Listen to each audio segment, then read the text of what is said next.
Bismillahirrahmanirrahim. Assalamualaikum warahmatullahi wabarakatuh. Perkenalkan, nama saya Irma Anissa Agustina, NIM 1806666. Di sini saya dari kelas PGSDP JASB 2018. Di sini saya akan mempresentasikan terkait chapter 10, yaitu Assistive Technology Design and Fabrication.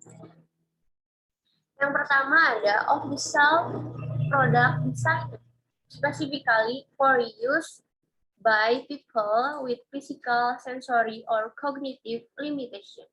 Atau yang artinya, produk ini dirancang secara khusus untuk digunakan oleh seseorang dengan batasan fisik, sensorik, atau kognitif. Yang pertama itu ada produk atau alat khusus. Jadi memang materi ini terkait dengan alat-alat yang dibuat secara khusus untuk kebutuhan yang diperlukan oleh anak berkebutuhan khusus atau seseorang yang memang membutuhkan. Kemudian yang kedua ada harga yang mahal. Kenapa bisa dikatakan mahal? Karena memang alat yang dibuat itu komponennya berbeda dengan barang-barang sehari-hari yang bisa kita lihat. Dan memang penyesuaian dengan kebutuhan yang diperlukan. Kemudian yang ketiga ada kontribusi besar bagi perusahaan. Maksudnya di sini kontribusi ialah sudah meluasnya pasaran atau perusahaan yang membuat alat-alat khusus bagi anak berkebutuhan khusus atau bagi orang-orang yang memang membutuhkan. Kemudian yang keempat yaitu untuk memenuhi suatu kebutuhan. Nah, kenapa bisa dikatakan memenuhi kebutuhan? Karena jika kita ketahui banyak orang yang memang mengalami batasan fisik atau batasan sensori, kemudian batasan kognitif, sehingga perlu membutuhkan alat yang memang dibuat secara khusus gitu. Misalnya seperti sendok yang ada di gambar ini. Kemudian ada alat bantu berjalan bagi anak yang memang mengalami batasan fisik gitu atau tidak bisa berjalan dengan seimbang seperti itu. Nah, yang kedua itu ada off-the-shelf product that can be modified. Yang artinya produk ini dapat dimodifikasi.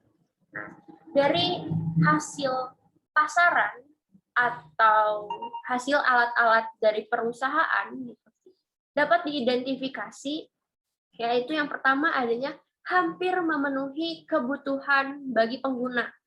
Kemudian perlu modifikasi tambahan.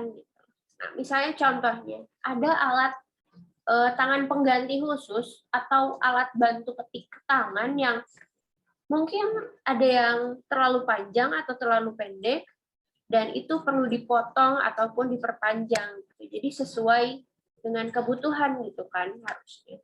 Nah, keuntungan dari modifikasi ini ternyata banyak desain yang sudah mengalami perubahan modifikasi sehingga biaya lebih rendah, kemudian fungsi yang lebih banyak dan lebih praktis. Jadi lebih nyaman untuk digunakan bagi para pengguna yang membutuhkan. Selanjutnya ada custom design and fabricated device or system, atau perangkat atau sistem yang dirancang secara khusus. Di sini ternyata ada kekurangan dan kelebihan dari barang-barang yang didesain secara khusus dan dengan desain yang sudah ada di pasaran atau perusahaan.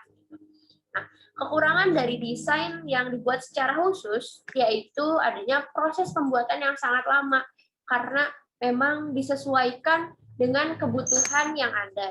Kemudian harga yang mahal jika di custom karena membutuhkan spesifikasi yang lebih tinggi gitu dan susah dicari biasanya.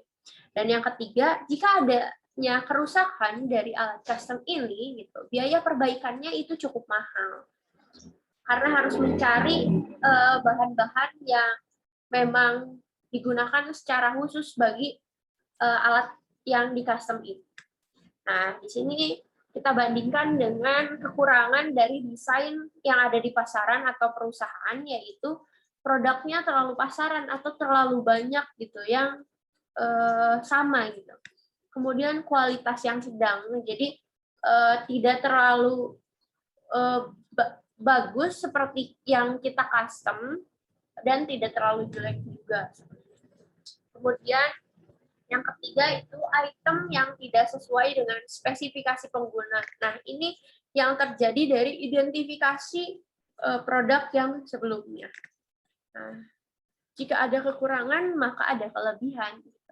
Dari desain yang kita buat secara khusus sesuai dengan keinginan, itu mempunyai banyak kelebihan gitu. Yang pertama itu kualitas lebih terjamin karena alat-alat yang digunakan untuk merancang desain ini memang dibuat khusus untuk alat yang didesain itu saja, gitu.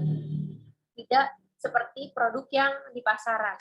Kemudian rangkaian produk itu lebih kompleks gitu atau lebih menyesuaikan dengan apa yang dibutuhkan. Kemudian alatnya lebih nyaman, sudah jelas, dan garansi cukup lama. Nah, kemudian kita bandingkan dengan kelebihan desain yang ada di pasaran atau perusahaan, yaitu harganya sangat terjangkau karena memang sudah banyak kita temukan di pasaran. Dan yang kedua itu biaya perbaikannya lebih murah. Maka dapat saya simpulkan bahwa alat bantu bagi penyandang disabilitas ini ada berbagai macam. Jadi dapat kita buat desain sendiri atau custom itu sendiri, atau bahkan desain yang sudah ada di pasaran atau perusahaan. Dan keduanya ini memiliki kekurangan dan kelebihannya masing-masing tergantung dari para pengguna yang membutuhkan. Mungkin sekian presentasi dari saya. Terima kasih. Wabillahi taufiq wal hidayah. Wassalamualaikum warahmatullahi wabarakatuh.